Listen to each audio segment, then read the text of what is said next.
Hello, welcome to Chapter 3 Podcast, the show for readers of science fiction, fantasy, and romance. This is Season 2, Episode 6, Part 1. Today I'm here with Izzy, and we're going to be talking about the best romances of 2021 and our most anticipated romances coming out in 2022 for the first half of the year. I'm so excited.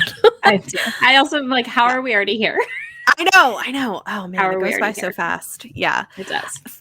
So this is going to be a fun episode. If you enjoy the podcast, we'd appreciate if you take a minute to rate and review us so we can continue to reach more listeners. And if you're interested in getting early access to episodes, as well as exclusive bonus content with every episode, consider supporting us on Patreon. Huge thanks to all of our supporting patrons, including our world-expanding patron, Trina. You all make what we do possible, and we really appreciate you.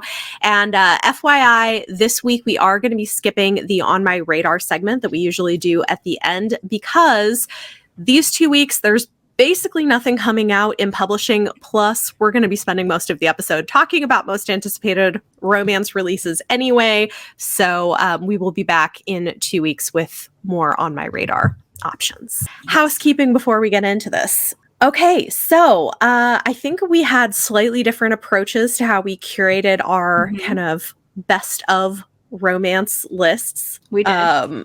Yes.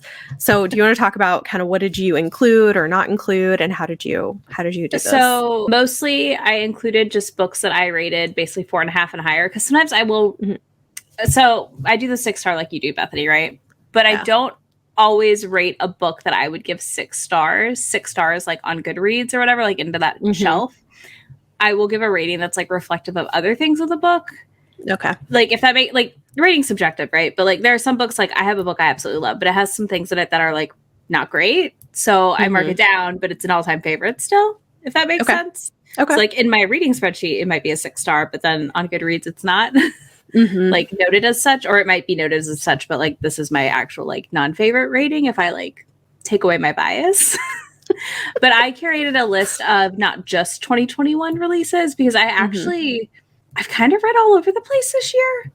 More, I think I usually feel like I read a lot more new releases, but this year I think I've read a lot more backlist, which is nice. I don't mind it. It's not a bad thing. And I read a lot of stuff that like came out in like 2020 that I missed a little bit. So I just kind of curated from there. I've got maybe about 50-50 of 2021 and earlier like releases. So yeah, and for anybody who doesn't know with the 6-star thing, this is kind of how we rate what books are more than just a 5-star and make it to like favorite of the year sort of status, which I do also. So mine are all 2021 releases only. I did read a lot of front lists, like half of my reading, at least. Well, half my reading was just for review. Like a lot of my reading this year was new releases. So I have all 2021, and the way I did this is all books that I either gave 5 stars or 6 stars to. So my top rated romances of the year.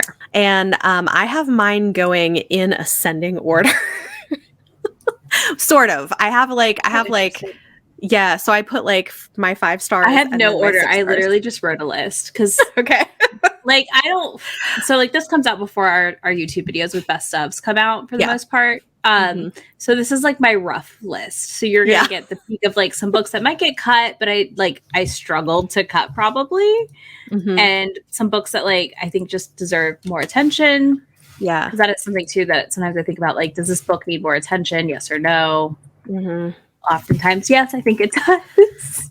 Yeah, there's some great romances that I just feel like don't get as much love as they deserve, for sure. Absolutely. And I know that your list is probably more traditional published than indie. Yes. Yeah. And mine, I think, is a bigger mix because and that's the other thing is I read so much indie romance that like, who cares what year it came out? Yeah. Which I think makes sense. I have one self-pub and like one from a small press in my favorite list, but most of it is traditionally published. Okay, so I guess we can just like kind of go back and forth. Dive right in? Yeah, let's do it. Do you want me to start? Yeah, what's your first? All right, I'll do the first one on my list is a series. So I'm pairing these up because it's just a series that follows a group of friends. And that is Twisted Love and Twisted Games by Anna Wong. She was a TikTok sensation, I feel like, when her first book came out, which is like a Grumpy Sunshine. And book 2 is also Grumpy Sunshine, which is like my favorite trope. unsurprising. These were really fun. So Twisted Love follows a girl and her brother's best friend, and he ends up moving in next door while her brother's away on like Doctors Without Borders or something, just to like keep an eye on her. And she basically just like goes over there and bothers him constantly to make him be nice to her, like to make him like befriend her. And it was very funny. It does have like a slightly annoying third act breakup, but it was one of those books that when I read it, like I was so propelled through the story that like it became a favorite. Because for me, that's something that like often makes a book a favorite. If I like start a book and I cannot stop, and I like walk out like feeling just like warm fuzzies from the romance, I'm like, oh, I loved this. This is a favorite. And then Twisted Games is the royalty trope, which I don't love. So she's a princess and she has to go back home, and her new bodyguard like doesn't want to go because he hates the country she's from. But he ends up going with her, and like they fall in love, and there's a great scene like where she's on a throne and he eats her out. It's great. Delightful. I mean, what more do you want in life? But he does some other stuff I don't want to say because like it kind of spoils it. And part of what made it a favorite of the year was these little things he did to like kind of show he liked her and appreciated her and wanted to make her feel like better because like she couldn't go do something because being royalty and like dangers and stuff. Yeah. And it's just really cute. This one definitely didn't have as annoying of a third act breakup situation, so that was nice. But these were just such a fun surprise. I feel like the book talk recs can be so hit and miss. Yeah. That for me, I just like walked out. I read these like pre-hype too, if that makes sense. Like I read the first one before everybody was reading it. I was like a week or two ahead of the like pure chaos around the book. And then I was like, oh, this is really just fun and fresh. It just felt different. That's cool. I really liked those. Yeah. So my first pick is one I know I talked about a couple episodes back, but Just for the Holidays by Adriana Herrera. She's just become one of my favorite romance authors. I keep reading everything by her, and even a book that's not amazing by her is still pretty good. And I like the way she does diversity. I like the way she writes characters. I don't know. I really like her stuff. She's so good. So this one is a Harlequin Desire line category romance, and it's part of a series that's been great. It's book 2, and this one is a Snowden for the Holidays second chance romance where the hero is a famous movie star and the heroine is a casting director trying to get him onto a project, but they have passed together. He broke her heart in college when he broke up with her, and then they get snowed in his family's his big Latinx family over the holidays, and it's great. It's like very cozy and steamy, and it's a lot of fun. Dude, I gotta read that one ASAP from her. That's good, and they're short. Like the little categories are. Yeah, I know. I need to read more category again next year. I go in and out of like marathons with them. I feel like. I could see that because I'm like, oh, I can read them all, and then I'm like, okay, I'm done. I'm done for a little bit. So I have 2 historicals on my list. I was like, no. Okay, now I have 3. I lied. I have 3 historicals. So I have been in a historical reading slump, as I'm calling it. I basically don't read historical romances right now. I'm just like burnt out on them. But Sarah McLean is an all-time favorite author for me. She pairs feminism and like modern ideals into historicals in a really great way. And Bombshell, which came out this year, is definitely one of my favorites. She calls the girls the A-Team, basically, but they're based on the Elephant Gang from back in the 1800s. There's actually a podcast episode with her on a show called Dirty Sexy History you can listen to where they talk about the Elephant Gang, which is who she based this pair of 4 girls on. And we follow Cecily Talbot, who is known as like the sexy Cecily in the town and stuff. And like, you know, she's too hot for the world, basically. And she is falling in love with her sister's best friend. It's her sister's like best friend / coworker. Like they both own a bar together named Caleb. And it's all about her and her group of friends, like running some jobs. They're not like, they're giving some men their comeuppance, right? Like they're getting what they're due. Okay. Like it's not like they're stealing stuff necessarily or anything terrible, but they definitely, make some men get caught in some situations they shouldn't be in to get revenge for their wives who hire them. And it's just absolutely delightful. And Caleb and her are just like that. They've been resisting it for so long. And then when they finally get to it, you're like, yes, finally. And it's just great. I cannot wait for the next one. I don't know. I left it just like, I laughed out loud multiple times in this.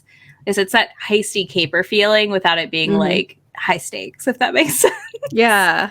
But Bombshell is so good. Highly recommend. That's awesome. Yeah, I'll have to read that. I've read a couple things from her, and I like the modern feminist ideals with the historical stuff. She does it so well. So well. My next one is, I feel like a little controversial. Like people, I think because it wasn't what people were expecting, I guess is really what it is The Heart Principle by Helen Huang. I really loved it. I'm glad I knew going in that it wasn't going to have the same tone as her earlier books, because I do think if you went in kind of expecting this frothy rom-com, you're not going to get what you expected. Yeah. Because this one deals with some really heavy-hitting topics, things with, grief and family stuff. So it's a more intense book. It's one of the few books that made me cry this year, though, which I feel like is always I always give props to books that can make me cry, just because it's such a rarity for me. Rarely do too. I'm the same way. Yeah. This one also made me cry. I at one point was just sitting on my couch sniffling. Don't look at me. Leave me alone right now. It's too much. Yeah, but I really loved it. I mean, I know this one does also have a lot more plot that isn't just the relationship between the two people, but I still loved their romance in it as well. I really was a fan of it, which I don't think everybody was, but it really worked for me. And I loved seeing both of their individual arcs of growth and dealing with things. Anyway, it was definitely a favorite for me, but should know going in what you're getting. And it's not the same tone or vibe as earlier books. Women's fiction with a heavy romance plot. Yeah. Is how I've explained it to people, kind of. Because we do get the HEA. We get the, you get a full romance out of it. But it definitely has some of the themes I often see when I stumble into a book that was slightly mismarketed. Yeah. We should probably give the content warnings too on that one. Right. Yeah, because they are a little spoilery. They're a lot. They are a lot. I guess I've been hesitant with this one to give content warnings because I feel like some of it's kind of... let me go check my notes on it. Let me look, because I do have them in my review on Goodreads. I feel like we can vaguely. Yeah. I guess I didn't specifically write content warnings on this one. I've got a list. I think I just kind of wove a lot of them into the review. So if you have a list and want to I do. Okay. So I've got death of a parent, cancer, family denial of a diagnosis, caretaking of an ill parent, and then forced oral, but that was not with the hero. Yeah. I feel like that's vague enough to give you an idea that this is not like her other books. No, yeah. But I did really enjoy it. It just, it was a gut punch. It was. I agree. All right. I guess in a funner options. Neon Gods by Katie Robert was definitely a favorite for me this year. It was one of the first Hades and Persephone book retellings I read this year, and it definitely stands out to me as a good one because there's a lot of mediocre ones out there. I did a whole reading vlog where I read 4 of them, but I really liked how because she has her other series, The Wicked Villains, right, with Hades in it, and I felt like she wove this other world together really nicely, and it felt different than the Wicked Villains world, if that makes sense. It was very different, and I loved how much of a caretaker this Hades was. It was really sweet and precious, and our Persephone in this one was just also absolutely delightful. I think she definitely was more sure of herself than a lot of the Persephones we get in these retellings, and she definitely had more agency, which I like. Did. And Katie, as always, enforces consent really well. I know sometimes people have issues with desperate measures, which I understand, but I think this one is one that really hits on the consent really well. I just liked the setup of it all. It was really interesting. It was a really fun read, and I loved all the characters. I'm excited for the sequel, which will come up later. Yeah. Shocker. I know. I'm excited for the sequel of a book I loved. But yeah, it just was, I don't know. It was one of those books I walked away from this was great. This was still super steamy Katie Robert, especially as a traditionally published book. Because some tradition, when some indies go traditional, you'll notice that like the steam shifts a lot, and it's very interesting when that happens. Like you can tell that some people are like, no, you can't have that in this book. Yeah, no, I liked that one a lot too. I think one complaint I've heard from people is that there's not enough plot. And I will say, like, this, if you're wanting a plot-driven book, this is not going to be the book for you because it's really about the relationship between the two people.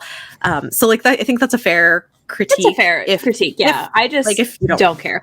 I don't either. I mean, I was like, I loved it, but give me the hot, steamy scenes, like the interesting club setting, like all of that. I was like, I'm in. It was good. Yeah, like, and fun. I liked their relationship. I liked their dynamic and their art. Yeah, I think some people I know that were disappointed by it also didn't realize it was a romance. And maybe didn't have the expectation that this is a romance book. There is going to be a lot of relationship stuff and not as much plot. Yeah. Because I had some people I know I came across that were like mad about that, and I was like, it's a romance. We need the relationship on the page. It's a romance. Calm down. Yep. Okay, so my next one is one that I feel like a lot of people know about, and deservedly so. The Love Hypothesis by Ali Hazelwood. I really like this a lot. Apparently, it began its life as a Raylo fanfic. Sure. Yeah, and it's like a grumpy sunshine thing. It's got a heroine who is a PhD student in the sciences, and the hero is a professor, but not her advisor. Like that, I appreciated. Like I think it did a pretty good job of managing those power dynamics, which can be really weird in that kind of a setting. And it's definitely a slow burn. And the heroine is demisexual, which not a lot of people have been talking about. But I really like that. I like the fact that we get that representation on the page. And it was done in such a cool way. Like I really appreciated how it wasn't like a full out like discussion or anything. It just was like talked about briefly and moved on. It wasn't a big deal. My favorite part of reading this book was trying to figure out who was who of all the Star Wars characters. Because I did that for sure. I was like, oh look, it's fun. Rose Tico, and oh look, it's Hux, and oh look. That's so funny. You know what? I didn't really do that because I think I had forgotten until after I read it that that's what it was. But that would be fun for a reread. Okay. It was a fun time. That's okay. If I do a reread, I'll have to look at that. That'd be fun. It's so good though. This was almost on my list, but I skipped it because I had a feeling Bethany might have it on her list. It's a good one. I love it. And like women in STEM, it's great. Content warning for like sexual harassment, not by the hero. Yeah. And that guy does get his due, kind of. It's not fully on page, but it does happen. Yeah. All right, I'll do a monster one next.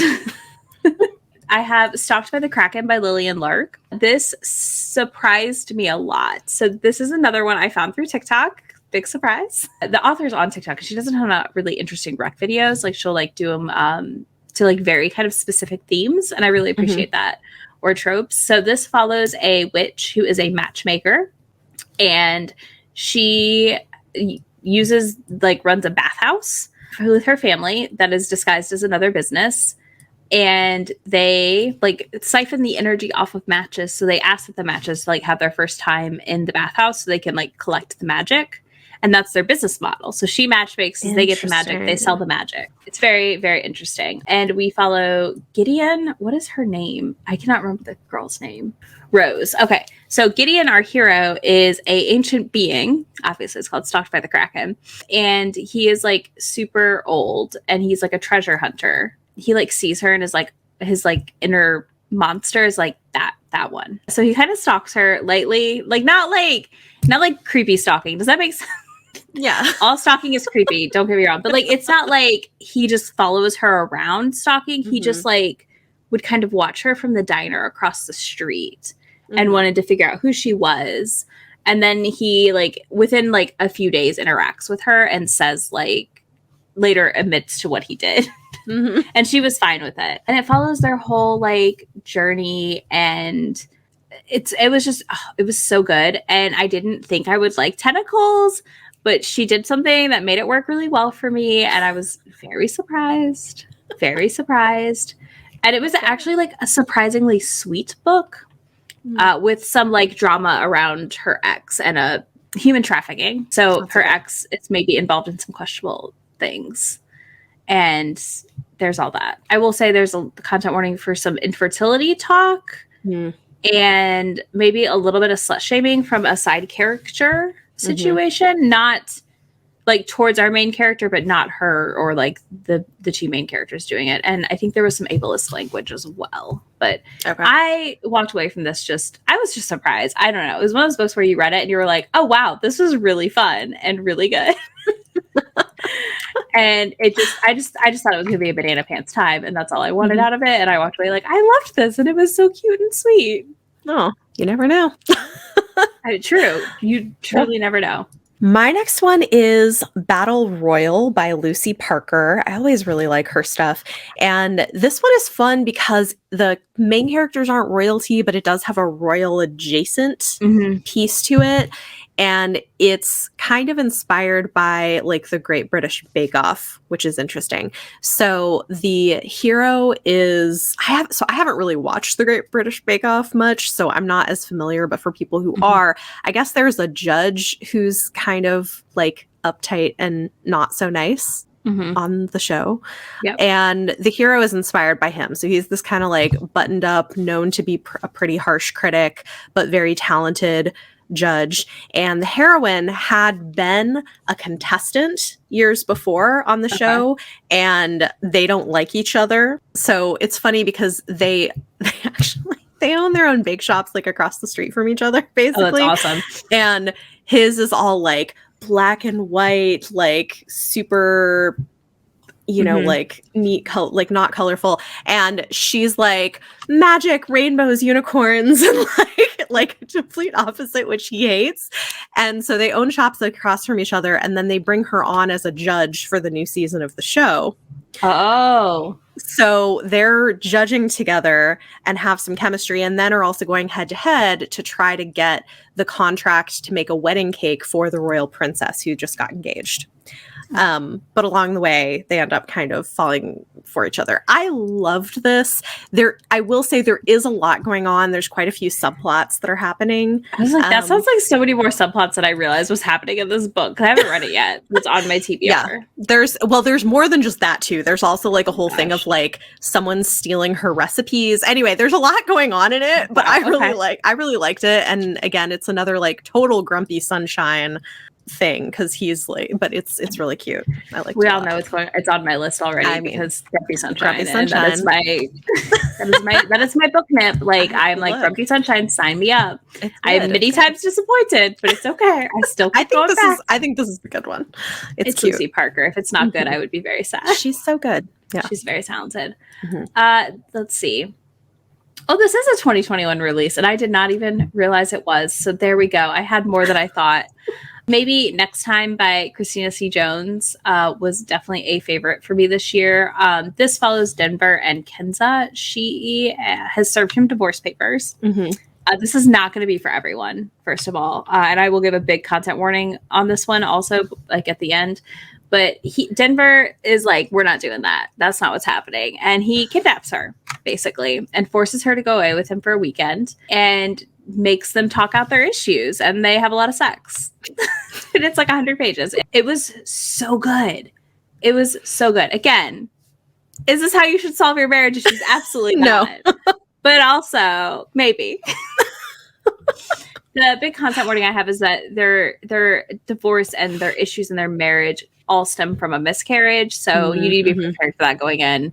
I guess it's kind of a spoiler, but I think that if you don't know that going in, this could be really damaging to read if you weren't aware. Yeah. But yeah, it just was like, it was so hot and it was so well done. And I was just like, why is this so hot? This should not be this hot. This should not be as good as it is. And then I'm over here like 6-star basically. Like, okay. But it was, the miscarriage stuff was a bit of a gut punch. I'm not going to deny that. But yeah, it's so good. I love it. Okay, my next one is a YA contemporary romance that I really loved. It's Where the Rhythm Takes You by Sarah Dass. So this is a contemporary retelling of Persuasion by Jane Austen, but set in Tobago, like the Caribbean islands. And the author is from there. And so a lot of like the culture and stuff is woven in. And I think culturally it works as a retelling. Persuasion is a difficult one to retell. For anybody who knows the plot points, like there's some plot points in that can be a little difficult to retell in a believable way for the modern day. And I think she nailed it with this one. So it's the second chance kind of romance. And they're a little bit older. Like this is like older YA. So the heroine is, I don't know, like 18 or something. And the hero's a couple years older than her. And they had dated when they were younger, had broken up for reasons, and it's like there's like family complexities, but I just love this. I thought it was great, and I think she did a fantastic job retelling it, and it's a debut novel, and I haven't seen a lot of people talking about it, so yeah. I don't think I've even heard of it, so that's interesting.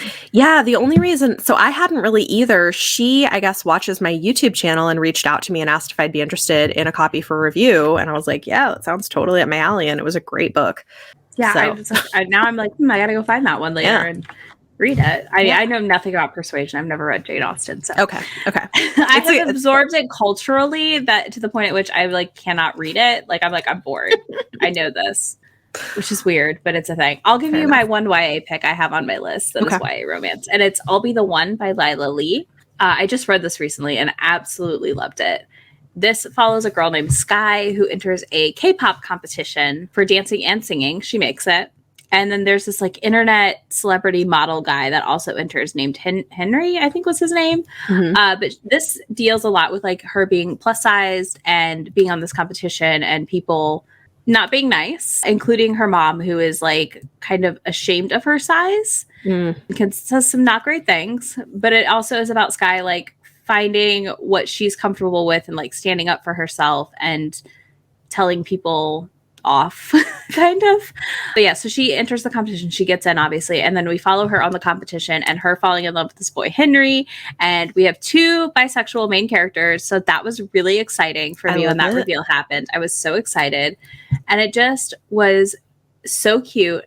I left it's like the cutest cover too. It's like this, there's a plus size Korean looking girl. I'm assuming she's Korean. The character is in the book on the cover, and like it's got like bright yellow and like colorful pops and like neon-y font. It's a very cute cover. Yeah, it was just so fun, but a big content warning for the fat phobia inside. Yeah, some slight like biphobia stuff also, but not like a ton, if that makes sense. Like it's a very brief, and it's directed towards our male main character and like him not being straight, basically. Yeah, it's not like the usual like, you're a whore because you like both genders or, all kinds of people situation. But yeah, it was just so cute. I did not expect to love this book. I'd been wondering about it because I'd seen it around and it sounded really cute. I think you would also really like it. Yeah, it sounds good. It was one of those, you walked out, you're just like, this is fun. And it was exactly what I wanted. Yeah, I guess I should say with Where the Rhythm Takes You, with content warnings and stuff, there is like grief from loss of a parent because her mom had passed away. And so that's like a big part of the story. But yeah. Okay, let's see. All right, my last one before I get to my like official 6-star reads, because mine are actually like in order. But this is one that I feel like a lot of people don't know about, and I just really like this whole series. One Thing Leads to a Lover by Susanna Craig. So this is one of a couple of historical romances I have. It's from a smaller publisher, which I think is why they haven't gotten as much buzz. But they're these really fun historical romantic like suspense books. And as soon as I saw the cover, I was like, okay, I know what these are. Yeah, they're really fun. Okay. I really like them a lot. Both of the first two books are great, but this one is really fun because the heroine is a recent widow with 2 kids. And also the way that parenting and having children is handled in this book is really good, which is not always the case, but I feel like it handles it really well. But she's a widow with 2 kids who is actually happy to be single because she didn't necessarily have like a great marriage the first time around. I see that. But she has a really controlling mother who wants her to remarry somebody who she doesn't want to marry and is trying to like control her life and stuff. And she gets some adventure by accident when she accidentally happens upon a code book in a bookstore. And the hero is a spy who was supposed to retrieve it, but their packages accidentally got mixed up at the bookstore where he was supposed to get this like code book. And so he's trying to get it back from her. And it leads to like all of these hijinks and like different things. So it's fun. It's part of the Love and Let Spy series. There's a 3rd one coming out in December that I have on my TBR as well. So I just really enjoyed this. Yeah, that one I need to read those. I love those covers. They're very like they're unique. Like they're very different. They are. I really should just buy them physically at some point. It would be fun to have. But yeah, I thought these were really fun. All right, I've got Act Your Age, Eve Brown, which is like probably not a surprise for anyone. I feel like good one. The Brown Sister series is a favorite among most romance readers. I know there's got to be some who don't like it, and that's fine. This one follows Eve Brown, who is literally a hot mess, and she accidentally runs over this guy Jacob, where she was going to interview for a job, then starts working at the Airbnb he runs. Jacob, our hero, is autistic, and Eve has not been diagnosed yet, but this book follows kind of her discovery of diagnosis, I would say, in a big way, and again, very grumpy sunshine situation. Eve is very sunshiny, and Jacob is very grumpy, and she kind of like helps him break out of his like routine a little bit, but in a good way, not in like a you're broken way or there's something wrong with you way, but in a like, you know, just you can relax a little and do this. It's fine. It was just so cute. Yeah. And I'm sad the Brown sisters are over. I know. It was one of those ones when I was reading it. I was like, well, does it have to be done? And I was like, it does, but I don't want it to be. I kept wanting a novella about their grandma and her girlfriend. I mean, I still want a novella about them. Can we get that? Because that would be great. That would be great. That would be spectacular. Yeah. Okay, so my next one is my other YA book on this list. It's She Drives Me Crazy by Kelly Quinlan. This is so good. I feel like there are not that many YA romances that really work for me or that I think are really effective at doing what I think a YA romance should do.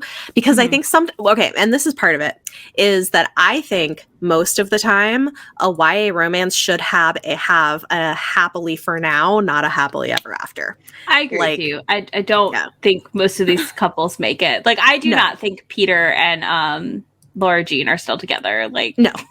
In the future. I just don't think it's realistic or believable. No. And I think trying to force that just doesn't really work for me.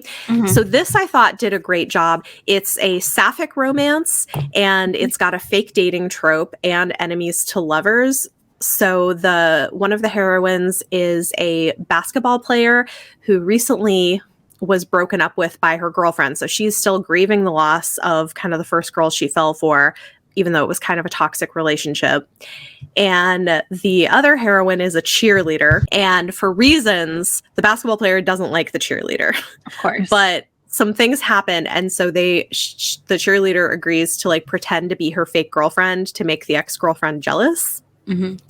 But of course ends up being a lot more to her than meets the eye. And they end up kind of falling for each other. And they've got this really, really cute relationship. But I thought one thing that this did amazingly well is take seriously the process of grieving a first relationship and love, even in high school, because I think what our main character whose head we're in, what she comes to realize is that she needs to process that grief before she's really ready to give to somebody else in another relationship. And we kind of see her process that. So I just love this. I thought this was exactly what a YA romance should be doing. And it's got this great like sapphic romance. It's really funny. And yeah, I thought it was really, really good.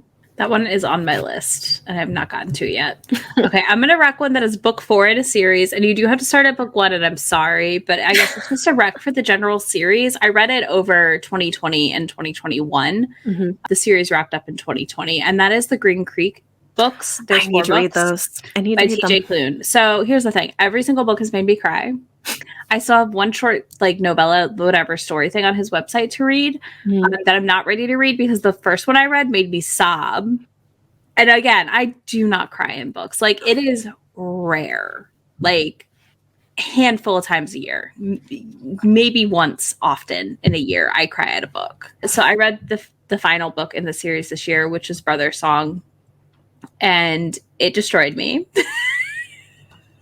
So yeah, this follows the Bennett family. Book 1 we start is called Wolf Song, and it's all gay relationships. It's all men, and it is written by a gay man. And we follow this boy that meets his soulmate when he's 12, and the guy's 16. Nothing happens in the first book until they are of age. I think the boy kisses him when he's like 17 or something, and he's like, no. Like, he says, no, like, we can't do anything until you're older. And it follows, like, just really interesting characters and really unique stories. But it has, like, a very good overarching plot also throughout the books that ties it together around this pack and, like, the struggles with the pack and, like, the main pack stuff, if that makes sense. Like, the council. That's what it is, like, the council situation. It just, yeah.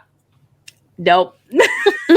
It is so much. I think I gave the first book 4 stars, and every other book I've given 5 stars or 6 stars to. Wow. And it is the first book I struggled because of the age gap stuff and some of that. And also it's written very, very different how it's written, I guess, if that makes sense.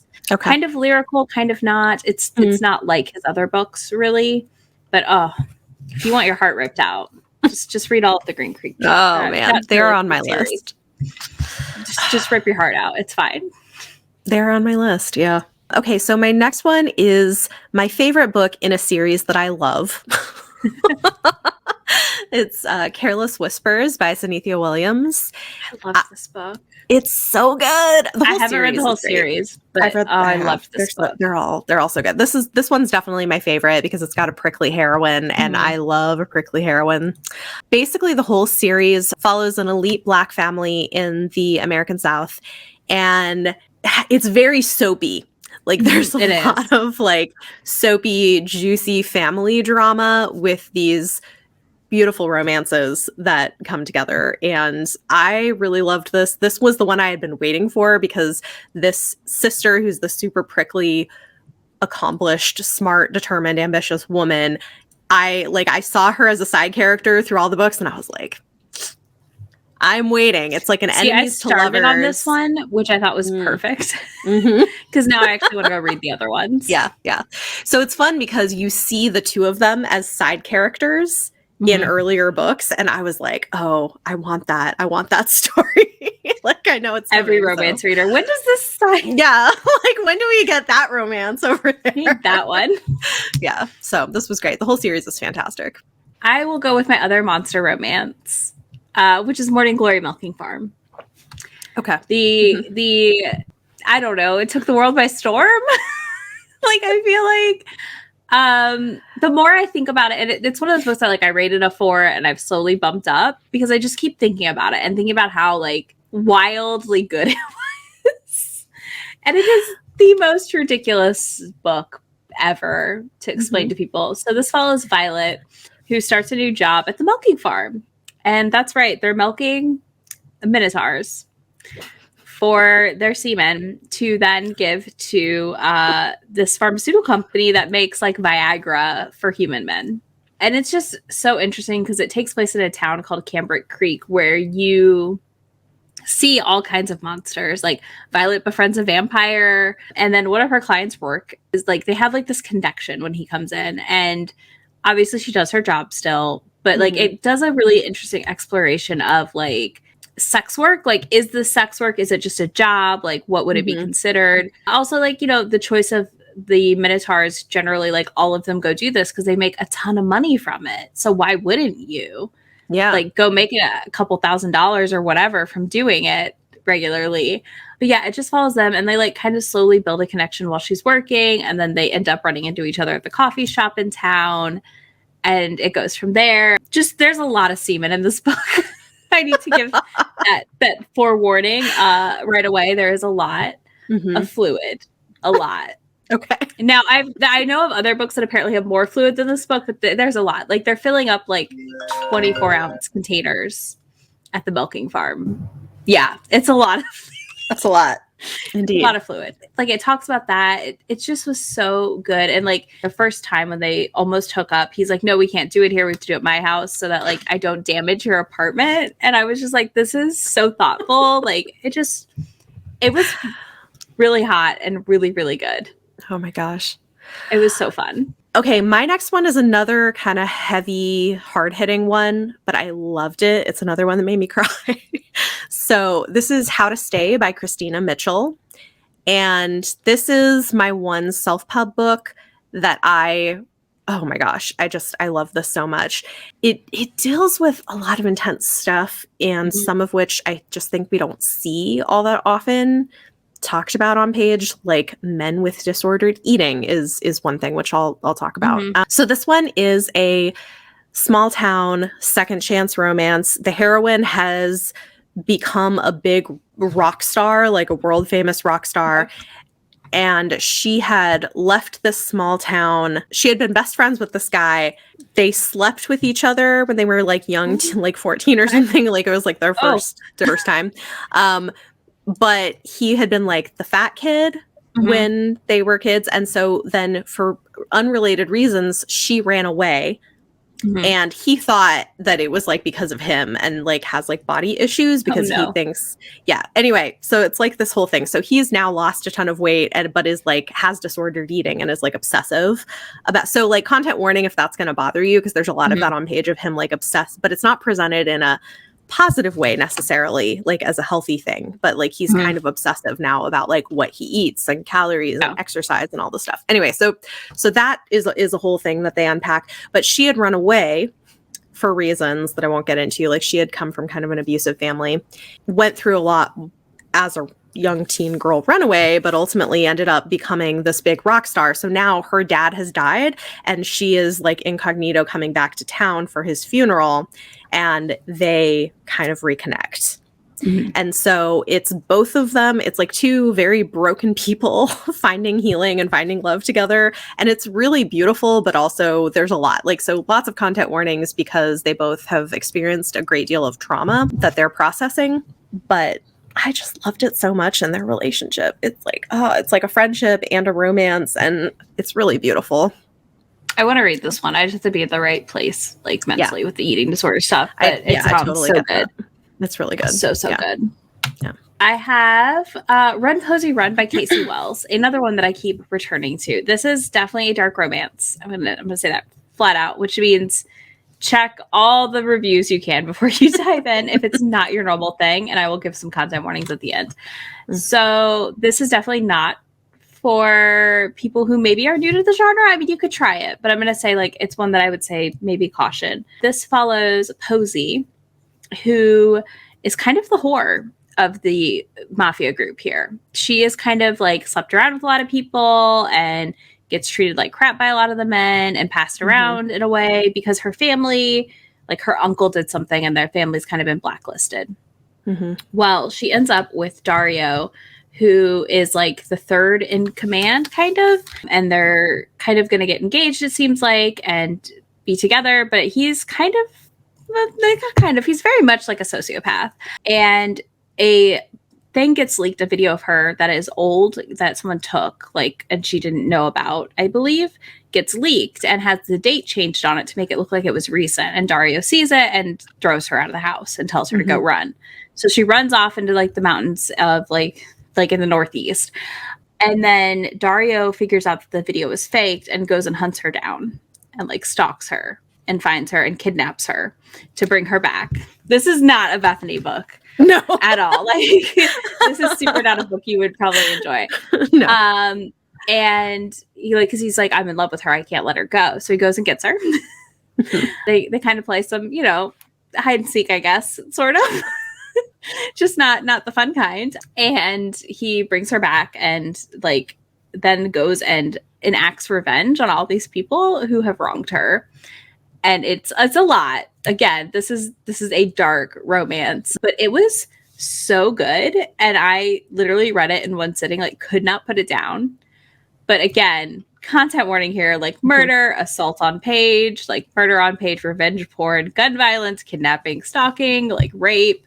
There's a lot. Now, the hero, besides like his like kicking her out thing, like it doesn't really do too much to her that's terrible. It's more the outside world facing his wrath. But he like comes to the realization that like she also like that they weren't like really connecting before, and then after they actually like find a connection and discuss his like mental state a little bit more, like and stuff. It's just you don't often get like the girl that was like the whore, as they would call it, in these books, in the mafia books ever. So it was just so refreshing to read about a character that wasn't the princess, basically, you know? But again, heavy content warnings here. Proceed with caution. If you like dark romance and you want like something that's different, this is it.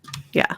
Okay, so guys, we are running very long on this, so I'll put a thing at the beginning of the episode so you know this, but we are going to make this a two-parter, and you are going to get an extra episode next week. You will not have to wait 2 weeks, but we will be back next week with part 2 of this episode, where we'll talk about the last few books on our favorites list of 2021 and talk about all of our anticipated romances for 2022. So thank you for listening. We'll hear like this went longer than we were planning, but that's cool. Hopefully you'll get lots of recommendations. Some of us had a giant list before we recorded, and some of us didn't. Some of us, meaning me, because I wasn't directly calling you out. Maybe I was calling myself out. Okay, it's okay.